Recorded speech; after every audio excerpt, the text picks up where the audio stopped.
Hello guys, મારું નામ છે ભાવિકા અને આજના બ્લોગમાં તમારું સ્વાગત છે. આજે હું તમને લઈને આવી છું નીલકંઠ ધામ પોઈચામાં. મંદિરનું એન્ટ્રન્સ જ ખૂબ જ ભવ્ય અને સુંદર હતું. આજુબાજુ ફાઉન્ટેન હતા. મારી હીરવા તો આવીને તરત જ ફાઉન્ટેન તરફ દોડવા લાગી. એને ખૂબ જ ગમ્યું, પાણી પડતું એ બધું જોવામાં એને બહુ જ મજા આવી અને એને તો એક્સપ્લોર કરવાનું ચાલુ કરી દીધું. ત્યાર પછી અમે આગળ ગયા. ત્યાં આજુબાજુ ગાર્ડન જ ગાર્ડન હતા અને ઘણી બધી મૂર્તિઓ હતી ભગવાનની. કહેવાય છે કે આ મંદિર 24 એકરમાં ફેલાયેલું આધુનિક અને સાંસ્કૃતિક સંકુલ છે.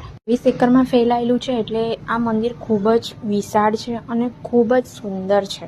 ત્યાર પછી અમે આગળ ગયા. છોકરાઓ તો ફાઉન્ટેન જોડેથી હટતા જ નહોતા, અમારે પકડીને લાવવા પડતા હતા.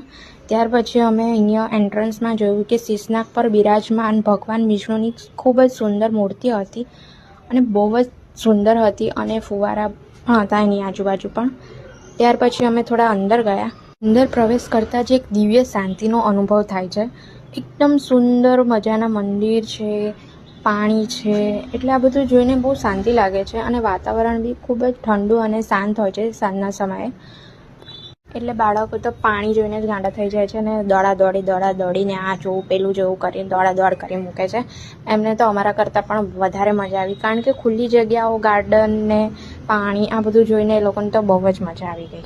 ત્યાર પછી અમે અંદર ઘણા બધા મંદિર હતા એમાં ગયા દર્શન કરવા. ત્યાર પછી અમે ગયા ઘનશ્યામ મંદિરે. ત્યાં એમને ઝૂલા પર બેસાડ્યા હતા. એમનું બાળ સ્વરૂપ હતું તો એમને ઝૂલો ઝૂલાયો. છોકરાઓએ પણ એમને ઝૂલો ઝૂલાયો. ત્યાર પછી